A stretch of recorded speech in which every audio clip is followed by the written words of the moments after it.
And so I tell this story because grief, right? People experience grief in different ways, and that can apply to the death of a loved one. It can apply to you no longer having the job that you were just laid off from, or not landing the interview. Grief comes in different forms. But what I learned about grief is that it just waits for you. So it says, okay, you can pretend that all this other stuff isn't going on, and I'll see you in 2 months from now, 6 months from now. So part of my process is acknowledge how you're feeling, right? And really look at that and be willing to go through the process, emotionally, because life is hard, but you can get through it. And just how valuable it is to tell someone in your life. Doesn't have to be broadcasted over Facebook or LinkedIn, but someone that you value and trust. Tell someone what's going on with you to get through that.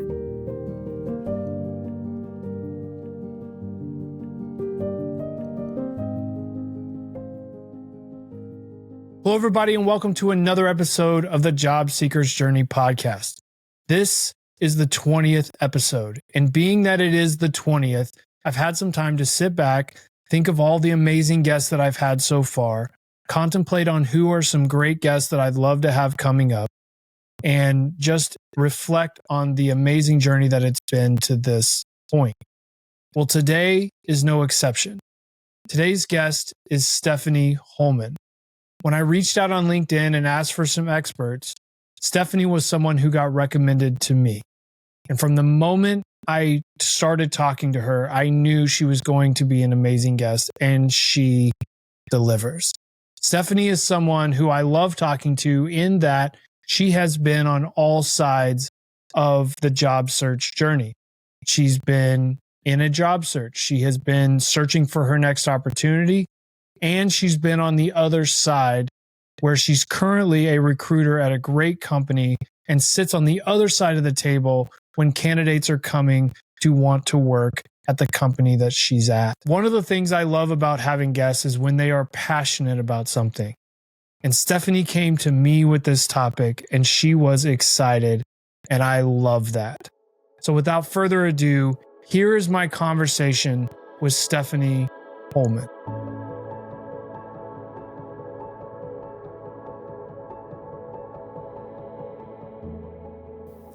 All right, I'm here with Stephanie Holman. Hi, Stephanie. It's good to see you again.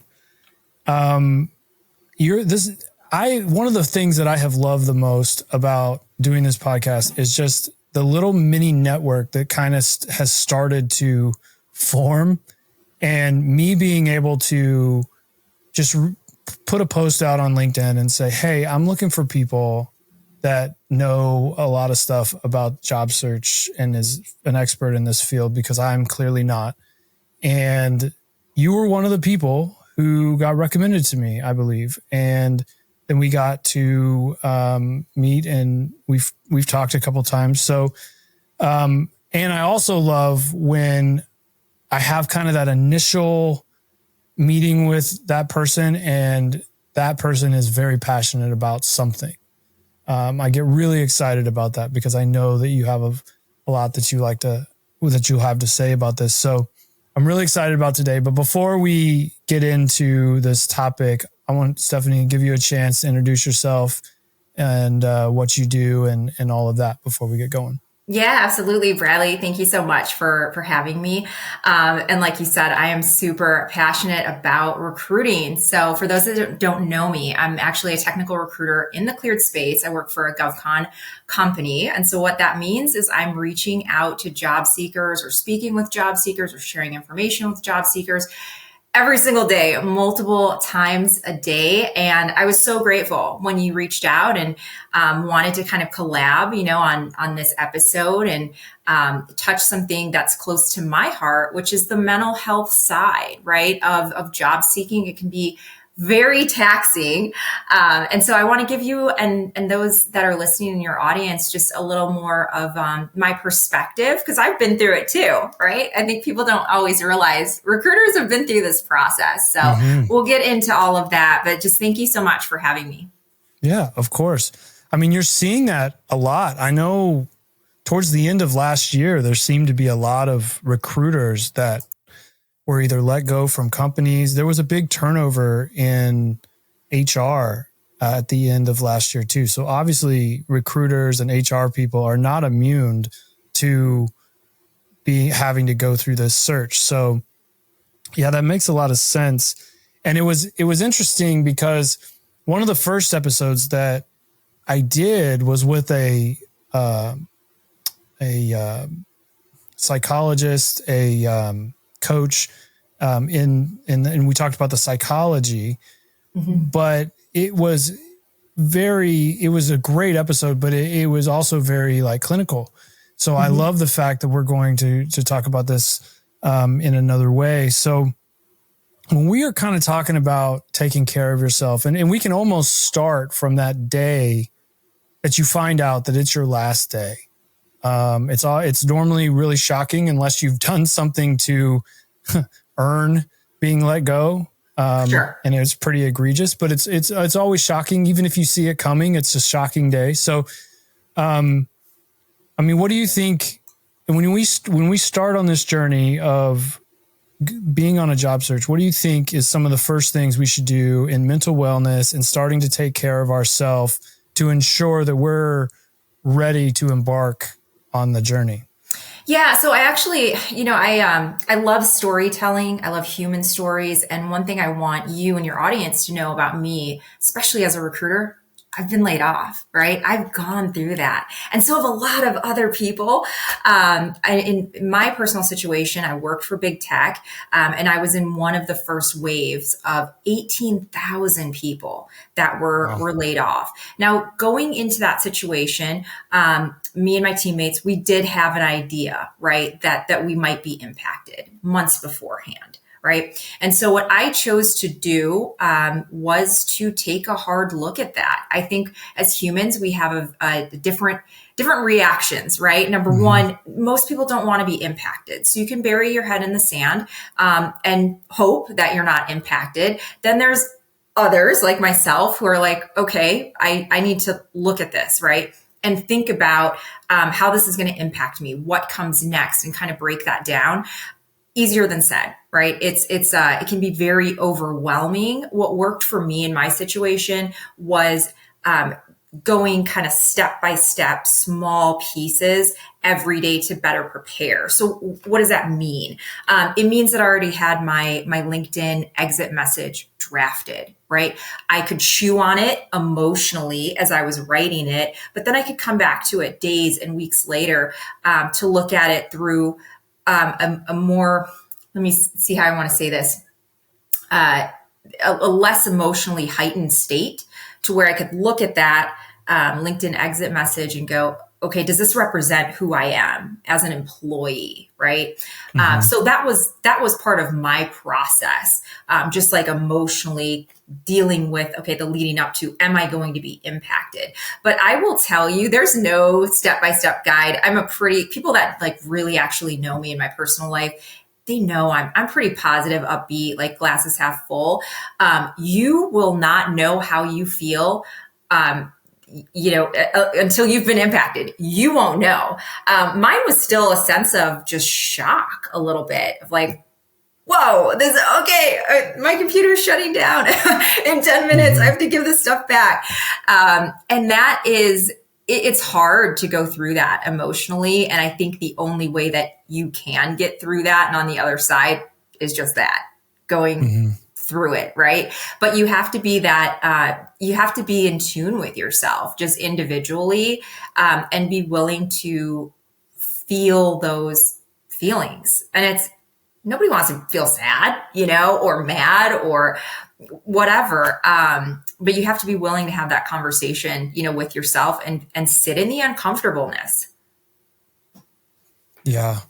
I love that you said that, because I think either fortunately or unfortunately, when you've kind of gone through this a couple times, people know that you've gone through this a couple times. And I always, if I find out that a friend of mine is going through it, I'll reach out to them and to make sure that, see how they're doing and all of those things. And I love that you said sit in whatever your feeling is, because if there's one thing that I know that happens, and it happens a lot with men, but I think it happens with everyone, is right at that moment, you start thinking, okay, I've got to do this,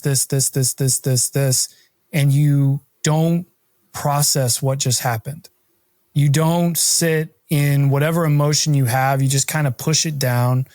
And where that can be good, that can also manifest itself later in ways that you don't even know. And so I've tried to tell any friend that I know that have gone through it. I said, listen, take a couple days and process what's going on in your mind. If you're mad, let yourself be mad for a day. If you're sad, let yourself be sad for a day. And obviously you can't wallow in that. So you're going to have to process it and move on. But you need to allow yourself to have that emotion and be able to kind of get that out, talk with your spouse or talk with friends about what's going on so that you can start to move past that emotion so that it doesn't come up when you least expect it. Because as we'll probably get through the course of this talk, you're going to be experiencing a lot of peaks and valleys over the course of this process. And if you're not able to process the initial emotion, it may hit you like a ton of bricks whenever you get that first rejection after doing an interview or whatever. So I love that you said that. Are you so one of the things that we've talked about before is like really making an effort of taking care of yourself. And that's a mental piece for sure. And if you need to talk to a therapist, make sure that you do that. There's people that can be there for you. Make sure you talk to your friends, but it's also not isolating yourself, not allowing yourself to just bring all of that negativity and that negative self-talk and all those things that come in. But what is something that when we talk about taking care of yourself, what is kind of the first thing that starts to come to mind for you after you've been able to process, okay, this happened to me. I'm in this situation. I've got to find the next opportunity. And here I go. So what would you say is kind of like the first thing you would want to do? Yeah, I mean, I would say don't run from it and map out your next steps. Reach out to people, right? And I want to give you the why behind this because I think sometimes we come on, we listen to these podcasts, and you've got these great sound bites from people that are presumably doing well, right? If anybody looked at my LinkedIn, they'd probably think, okay, this gal has her life together, which I do, right? But what's missing from that is the experiences that I've gone through in my life that have shown me who I am as a person and how resilient I am, right? Adversity makes you stronger. And I'm going to share this super, super quick. A lot of folks don't, know this about me personally, but I lost my dad at a pretty young age, 24. Horrific disease. Won't get into that, the details of that. But I was very much someone who wanted so desperately to hold it together at that time. And I just decided, I'm not going to deal with this emotionally. I'll deal with it later. And so I tell this story because grief, right? People experience grief in different ways, and that can apply to the death of a loved one. It can apply to you no longer having the job that you were just laid off from or not landing the interview. Grief comes in different forms. But what I learned about grief is that it just waits for you. So it says, okay, you can pretend that all this other stuff isn't going on, and I'll see you in 2 months from now, 6 months from now. So part of my process is acknowledge how you're feeling, right?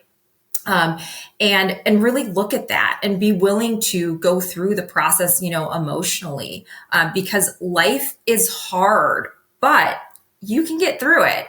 And just how valuable it is to tell someone in your life. Doesn't have to be broadcasted over, Facebook or LinkedIn, but someone that you value and trust. Tell someone what's going on with you to get through that. Because especially with the job search stuff, I always recommend don't go through that alone. It can be really, really hard getting rejection after rejection and not taking that personally. Mm-hmm. Yeah, I love that. I was talking to a person who does transition coaching, offboarding stuff. Companies will hire their company to come in and help the employees that get let go. And he was telling me that he had a coworker who was actually his boss. And so he got back into, he became like a CEO of this Very company. cool. So he was doing great, on the outside. But he had also been let go from a previous company that he had worked at for a long time. And this guy cited a book that he had read that, along with the death of a loved one, losing a job is right up there It is. with the death of a loved one. And a lot of people don't take that into account, that it is a very traumatic thing to have happen, especially if it's your first job. Your identity kind of gets wrapped up in that first job. You believe that like they really care about you a ton and that we're a family, all those talking things that get said at companies. And then the moment that you get let go, it's like this huge traumatic thing. Anyway, to finish that story, that guy was like scheduled to show up at a meeting and he didn't show up. And it turned out that he had went to a park and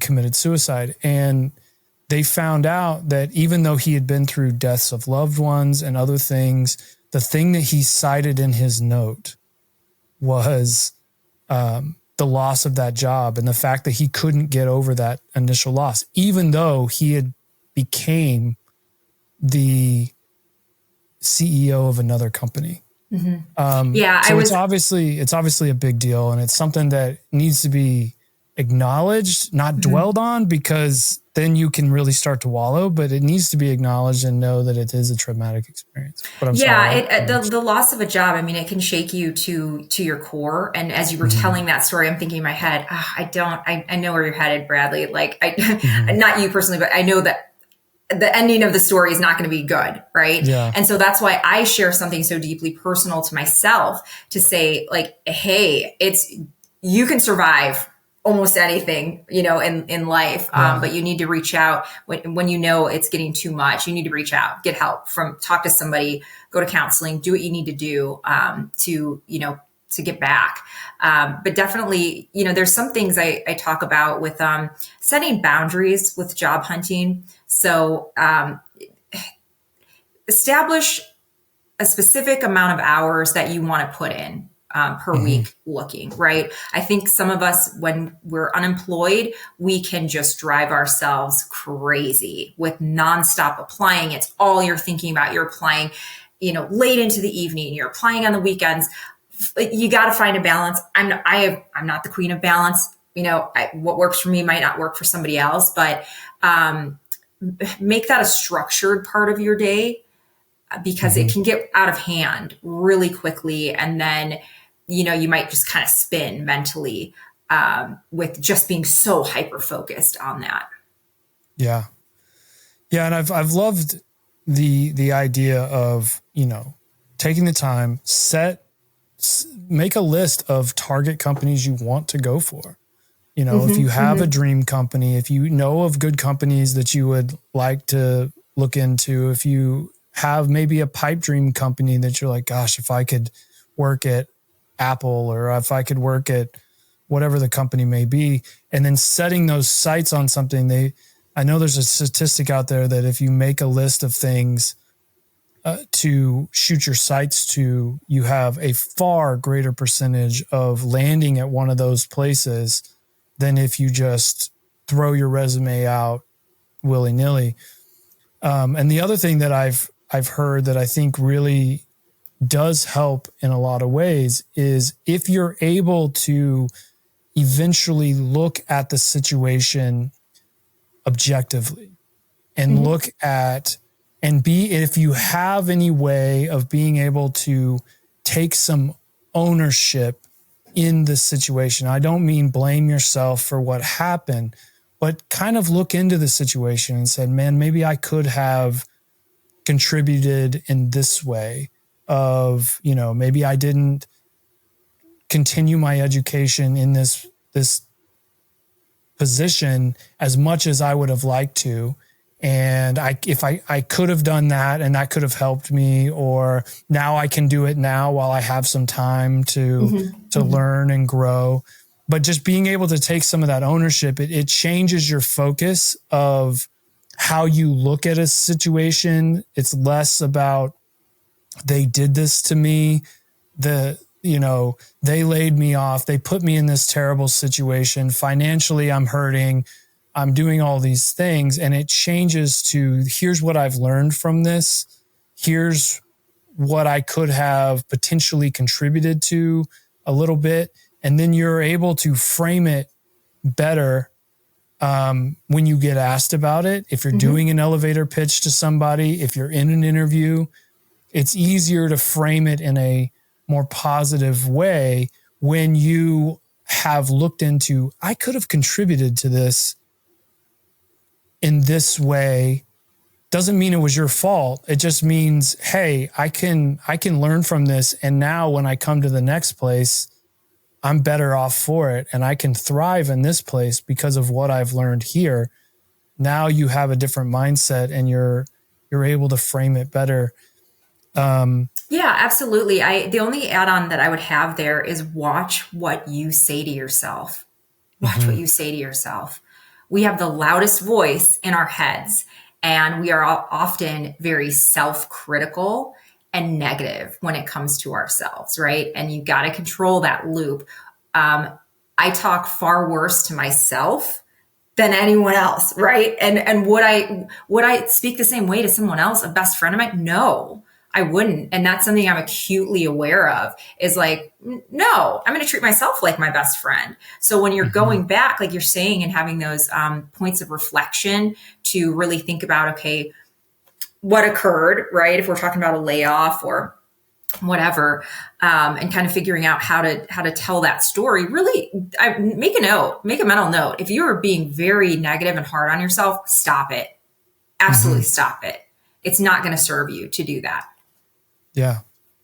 Well, and I know that this transitions really well into once you do secure an interview, because, the whole reason why I love to talk about taking care of yourself physically and mentally is things rub off. Your aura is important, and how you present yourself is important. And undoubtedly, you're going to be asked about the last position. You're going to be asked what happened. You're going to be asked, what do you think went on there? I had an interview yesterday and I was asked that exact question. What do you think your employer would say if I called them about you? Sure. Fair question. Yeah. And so if you are in a spot where you are looking at everything with a very negative lens, that's going to really come across, and it doesn't come across well. But if you're able to be honest as much as you can be, especially if you're like in my situation, I don't really know what happened. I wasn't given much of an explanation at all of why I was let go. Okay. I can speculate. Right. But I wasn't given like this, hey, this is really what it is. And even when I asked for more information, I didn't get it. But being able to look at something and say, like in my situation, I was able to say, I absolutely love the company, which is true. I love the people that I was at, which is true. I loved what we were doing, which is true. I wanted to be there for 20 years, which is true. But I'm also able to look and say, hey, I hadn't been in oil and gas for over 10 years, and I was coming back into that industry. They took a bit of a chance on me because they liked me and they thought that my skill set could translate. And even though I didn't get a chance to get into the projects where the skill set that I had would have really translated well, they took a chance. It turns out they were looking for someone that had been in the industry for 15, 20 years. And then there's honesty in that. Mm-hmm. I'm not dogging them. They did nothing wrong, in my opinion. Do I wish I was still there? Of course I do. I loved it there. But when you're in an interview and you're able to come across positively, which I know is something we want to talk about, it changes how you look to the potential employer, because now I'm not dogging them. I'm not saying they were just completely wrong. I'm not like trying to throw them under the bus and all of that. So once you get into that interview, because you've been on the other side, and I love the fact that you've been on the other side and you interview people, and I'm sure have stories for days of different ways people answer questions. But I mean, when you get asked your story, like, how would you advise someone who is going to be in that position to really approach the answering that question and other questions that may come up? Yeah, you have to own your story, right? So I don't have a scripted answer for this of like, here's exactly what you want to say, because people can pick up on that, right? Are you being genuine and authentic? And they can pick up on all of that. So I would say, however you need to own your story is however you need to own it, right? In my particular situation with being laid off from big tech, I really leaned into gratitude that, you know what, I had a phenomenal run with this company, learned a heck of a lot of stuff during my time, and I'm grateful for the experience. Does that mean that I wasn't happy about, or that I was okay with the ending and didn't feel? No, I had all sorts of emotions, right? But you have to ask yourself, like, is the story you're telling serving you? Is it serving you or not? I can tell you on the recruiter side, I have a very limited amount of time with you, right? To do a screening. And I'm looking for very specific things about your experience that tell me whether or not you might, fit the opening that I have, and then I can move you to the hiring team. Now, so I want you to use that time to your benefit. I have a great deal of empathy for people, for what they've been through, their experiences, a huge amount of empathy for that. But I will let someone know that, hey, let's think about fine tuning this a little bit, right? Before you get into an interview, because I want you to be able to move forward. I want you to go into the next chapter. So just really think about, what is the story that you want to tell, and how can that showcase you, positively. Going through a layoff and coming out on the other side shows your resilience, right? You keeping applying and keeping showing up and knowing yourself, what's going to work for you, what's not. I know there's some folks that they've turned opportunities down, right? Because they know themselves enough to know, this is not going to work for my family. And I would rather tell someone before we even interview or I start on the job that this won't work. Well, that shows your honesty, your transparency. So yeah, I just really think about the story you want to tell. Yeah. Well, that leads me to a question, because I am a notorious oversharer, which may seem obvious. I have a podcast. I talk a lot just in front of a lot of people, but just with friends, everything, I'm an open book, almost to a fault. So when you are in a situation where you get asked, let's say it's about a future or a past position, or it's about, tell us about yourself or whatever.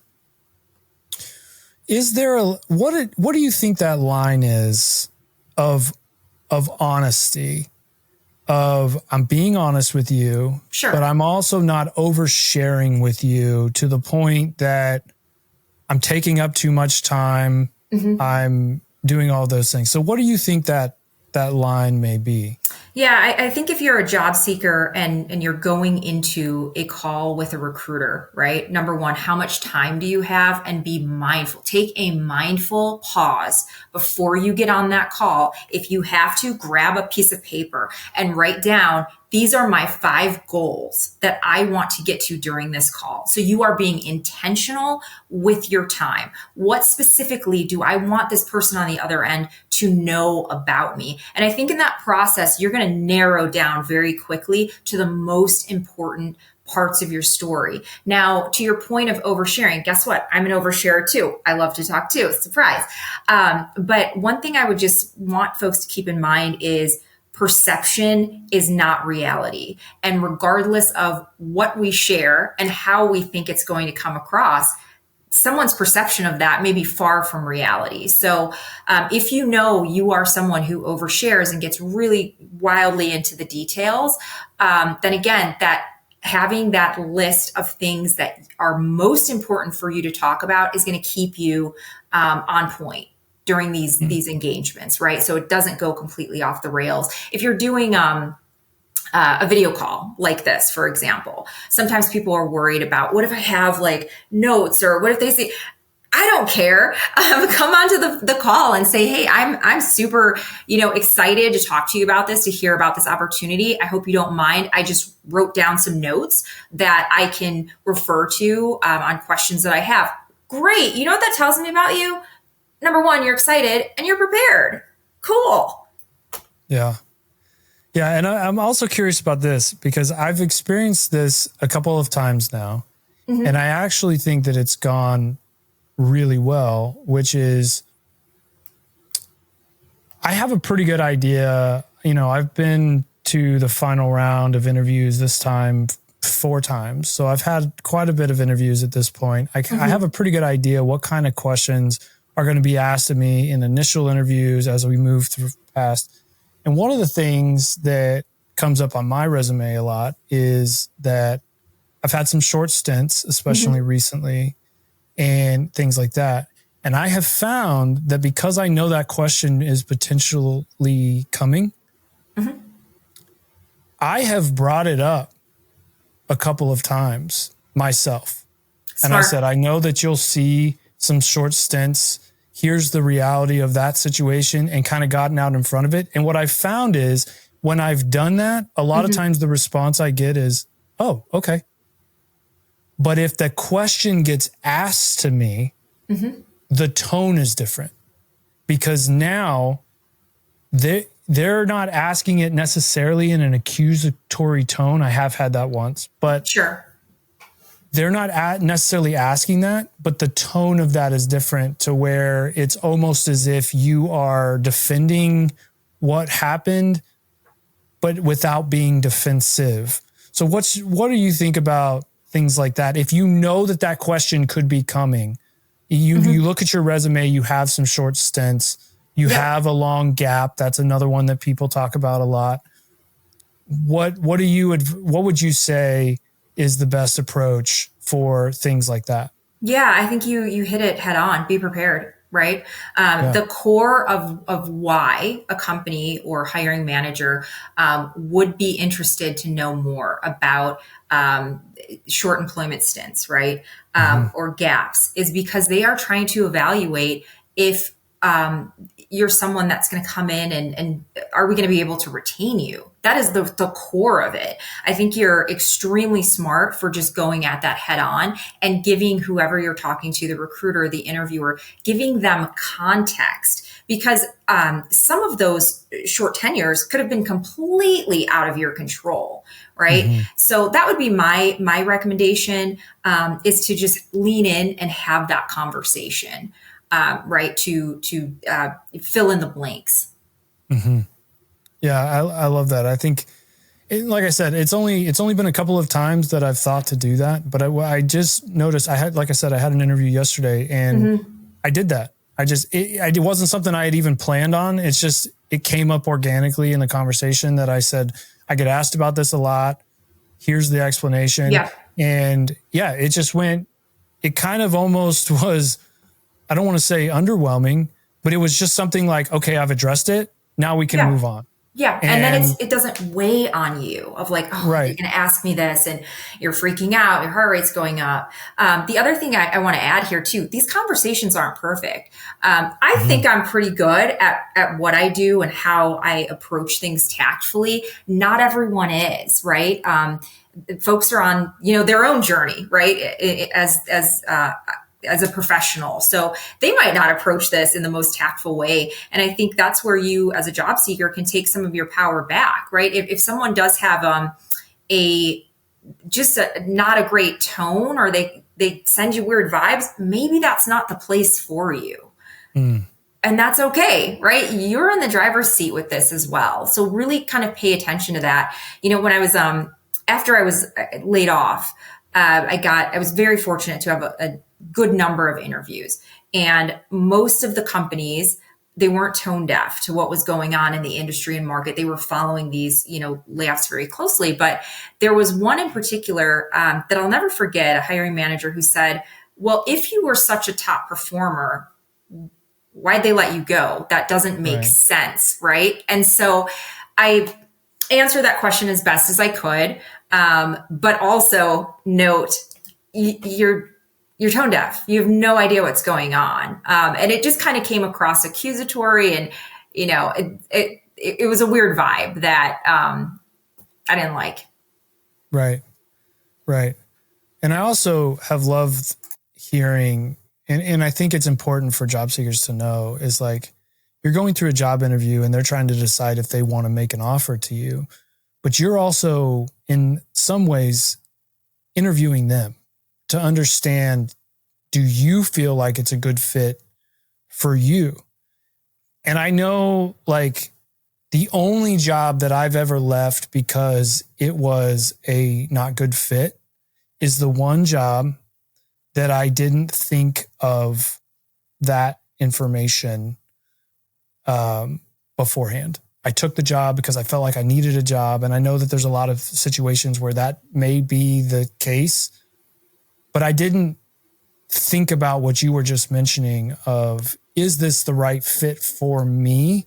I didn't ask the right questions about culture. I didn't ask the right questions about work-life balance. I didn't ask the question of to get the expectations of what would be expected of me, and how do you approach situations in your company compared to what I've been at, what I'm comfortable at.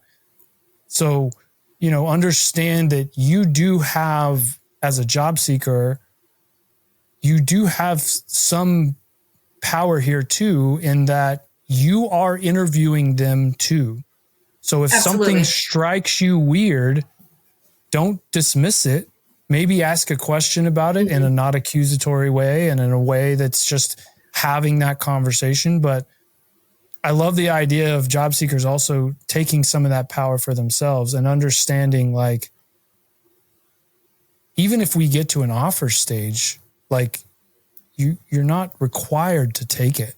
Like you are interviewing them too. So it's definitely a mindset shift. I know we talked about this the other day, but as a recruiter that's actively employed, that's speaking to people, I'm getting paid to talk to you. Like, let's just be real about this. You are not. You are taking 30 minutes or more out of your day to talk to me. I hope you ask the questions that you want to ask, and you get the information that you know. So again, this is your time is valuable. It's not more or less valuable than my time. Yeah. I love that. And definitely, I've also found that if obviously you're applying, obviously you're hopefully going through interviews, hopefully you're getting some traction. I know I've seen some people who unfortunately haven't got a lot of traction. I have a few questions sometimes when I see that, when I see, like, I've applied to 1,000 companies, it's been 20 some odd months. I've had like a interview, and I think, well, there seems to be some evaluation that needs to go on of, like, how you're doing it, because it seems to not be working. But I've also found that if you can find a purpose for your time, whether that be getting a certification or taking a free class. Harvard offers free classes that you can take on your profession, or getting involved in the community, volunteering, doing something that's like outside of yourself while doing the process of doing that, of doing the job search.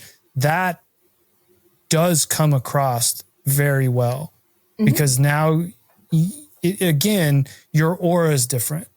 You're not sitting there in a depressed state. You're not sitting there in a woe is me situation. You're confident in yourself. I've learned something new. Mention that. I got a certification. I've taken the class on AI. I've done whatever it may be. I'm wanting to grow. I'm still learning, and that always comes across well. So, well, I want to respect your time. I know we're getting up there. Is there any, I love asking this question. Sometimes I ask it at the beginning, sometimes I ask it at the end. But have you had a really good or funny, or even if it's a crazy story that you've had of someone who came in who just either blew you away or you went, what did I just experience? Do you have any of those fun stories to kind of? Nothing. No, well, nothing that, nothing bad, but I definitely, I want job seekers to know that recruiters, we see your value, right? And sometimes it comes down to a timing thing where someone advanced before you, right? That doesn't mean your experience is better, nothing, right? Just someone else advanced, right? It could be as simple as that. And what I think most folks don't often realize is we remember you. Sure, I have some not so great interaction stories I could tell you. I don't see value in putting that out there personally. So it's never something, I would share, but I would say between the two, I remember the folks that are a just joy to speak with, right? Who are respectful and kind. Those things I feel like they're so undervalued sometimes. It's like, no. Kindness is a great characteristic to have, right? Someone that is gracious who maybe they didn't move forward, like I said, because someone else just simply interviewed first. And they're like, hey, thank you. I appreciate the time.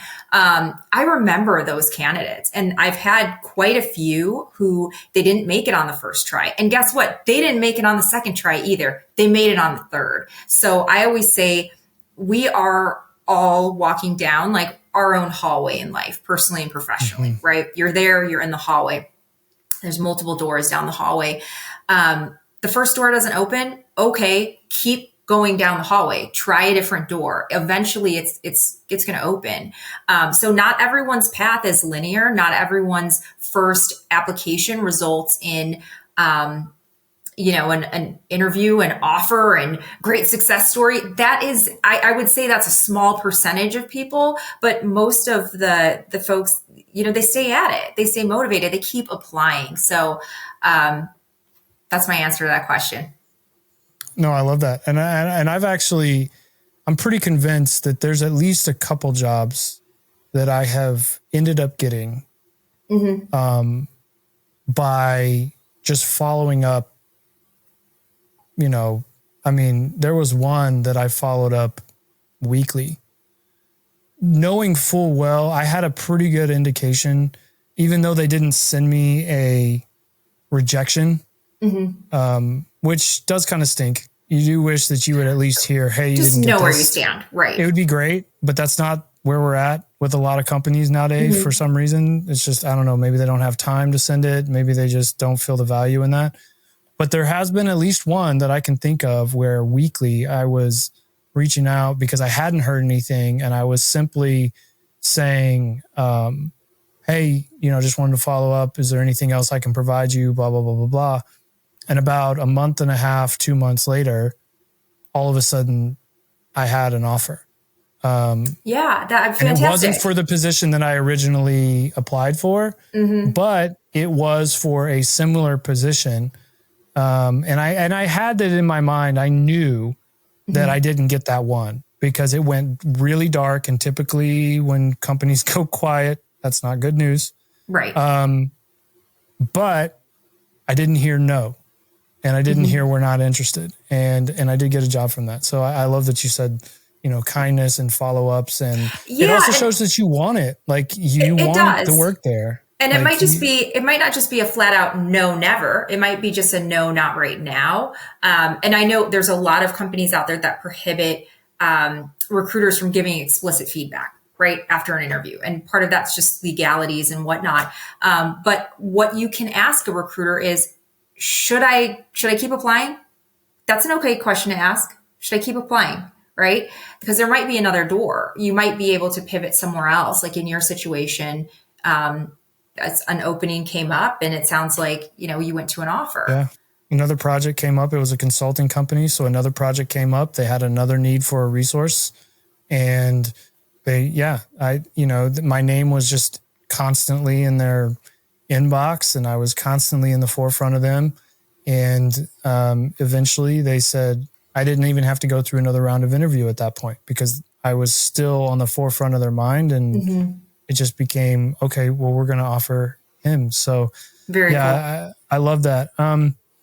So is there anything, if you had a final word to talk to job seekers in general, and people that are going through the situation, whether they're up, down, had a lot of interviews, haven't, do you have kind of a final word for them to kind of help get them through the journey and hopefully help them go down a good path to be able to find that next opportunity?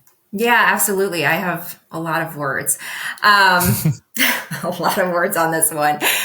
I know we've all heard this: comparison is the thief of joy. Stop comparing yourself to people you do not know anything about except for the curated 10% that they put online about themselves. Myself included. My LinkedIn looks fantastic, right? That avatar is doing her thing. But that's only 10% of my life that you see on there. You don't see me loading my screaming kid into a car at 7:30, and so really watch that, right? I know sometimes we see folks post that they just landed this job and you want to be excited for them, but you're not excited for them because you want that to be you. So watch that as well. Again, you don't know that person's journey. You have no idea how many interviews they've gone through. You don't know if they've cried late at night with their best friend because they don't know what's coming next or how to pay their bills. So really, really watch that, right? And celebrate your small wins, whatever those are. Celebrate it. Give yourself a kudos for updating your LinkedIn profile, for example, or just calling someone to let them know, what's going on with you. That is so incredibly hard to tell someone, to be vulnerable enough to verbalize that, to say like, I'm not doing well right now, right? With looking for a job. And do you have any, tips or can you help in any way? Some people are open to helping. They just might not know how to either. Yeah. So realize that as well. Like not everybody is equipped to necessarily, coach you through. They're on their own journey too. But yeah, definitely know, when to ask for help. There's no shame in looking for a job. There's no shame in that. We're not all that different. Everybody wants, I think, some of those just kind of basic needs that are universal to work, right? To have the ability to pay your to pay your bills and do something meaningful. That's what all of us are looking for. So again, take that shame out of it. When you get through this, because you will get through it, the sun always seems to rise again the next day. I think it's going to be you're going to look back and think, you know what? That built me a little bit more character-wise, resilience-wise, adaptability-wise, confidence-wise. Adversity makes you stronger in the end.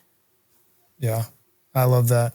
I'd even go so far as to, even if you're not excited about them getting a new job, like it.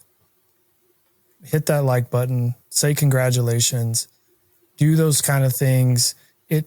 it's spreading goodness, and you never know if that goodness is going to come back. Like somebody may see you like that post, may see you say congratulations, may go to your LinkedIn because they see your comment mm-hmm. and they see that you're positive for someone else and you're happy for someone else. They see that you're open to work and they may check you out, and you never know. Maybe that's a message you get out of nowhere from someone that says, hey, I see that you're open. Are you still looking? You say yes. And who knows, maybe that is the avenue you have. And at least what they're seeing is you're putting out positivity to other people. You're happy for other people. Mm-hmm. You know, you kind of have that a bit of an abundance mindset of you know, now you're not looking at it as, well, that's one less job for me. That kind of selfish, like that person took this job. Now I didn't get it. So now, you know, and a lot of that can come back around in your interactions and people being willing to help you and, mm-hmm. you know, watch what you're posting. I always kind of cringe a little bit when I see people just like blasting a hiring process. Mm-hmm. Like I understand it could be really frustrating, and maybe they asked you something really messed up, or maybe they treated you poorly, or maybe they did this or offered it to you, then pulled it, or whatever the situation may be. But you're now putting that out into the world mm-hmm. of like this really negative. Yeah. And does that represent who you are to the next employer? That's what I would ask. Again, I have tremendous empathy. I have no idea what someone has been through before they make, you know, a post like that. So I try to withhold, you know, my own judgment. But what are you ultimately trying to say, you know, to the next employer? And I did want to add, you know, if you have nothing left emotionally, mentally, lean into gratitude as much as you can on a very, very basic level, right? Mm-hmm. Gratitude for the use of your arms, the ability to walk, to go outside and breathe fresh air. There are thousands of people that are in terrible health or who aren't with us anymore that would love to have it. So like at a just basic level, be thankful that you can see, be thankful that you can hear, be thankful, you know, for those basic things, because those things cannot be bought, right? Yeah. You can't change your health sometimes. And that's something that a lot of people wish that they had. Yeah. Well, Stephanie, I can't thank you enough. I have gotten to talk to you. This will be the third time I've gotten to talk to you. And I know. Yeah. I love that I get to meet all these people, and it's just been great to talk to you. I could talk to you for another hour, I'm sure, about anything. And so thank you for your time. Thank you for being willing to come on here and kind of give a perspective from the other side, for people who, you know, you see people coming in this situation and you put humanity to yourself and to them. So thank you for that.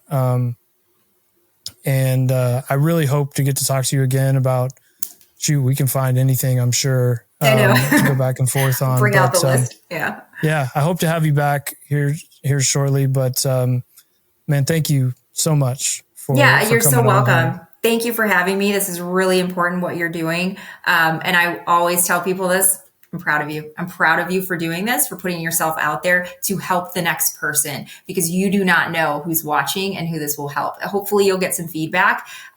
This is all good stuff, Bradley. So proud to support it. Thank you. You bet. Well, we'll see you down the road. Bye. See you. Bye.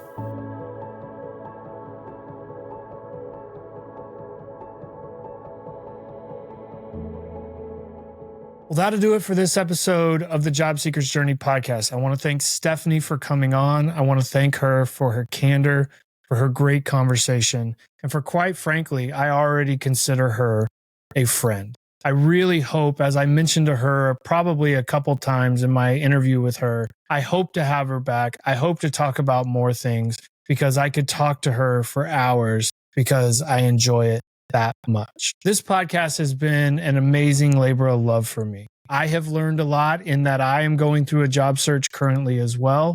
but my heart for the audience and the potential audience for this has just grown and grown and grown. But I need your help. I'm doing the work of doing the research of specific topics to talk about. I'm looking for great guests. I'm doing the work of trying to put out quality content, but I need your help. Please, if you know someone who is going through the job search process, especially if they are struggling, if they are hurting mentally, if they are feeling down, if they are feeling like this is just an unbearable ocean that they cannot get through, please share it with them. Send them your favorite episode. If you listen to one and you think, man, I really think X person would benefit from this episode, please do me a favor and forward this on to them. If you've been listening to every episode up to this point, thank you. If you listen on Spotify, if you listen on Apple Podcasts or anywhere else that you get your podcasts, thank you. I would ask you to please rate the podcast. Please give me a review. This helps me get in front of more people. If you're watching this on YouTube, thank you. I love making video content. I love trying to make this look professional. And please, if you are watching this on YouTube, please like, please subscribe, please comment, get the conversation going in each one of these episodes. But with that, we'll go ahead and end this episode. I can't wait to see you next time.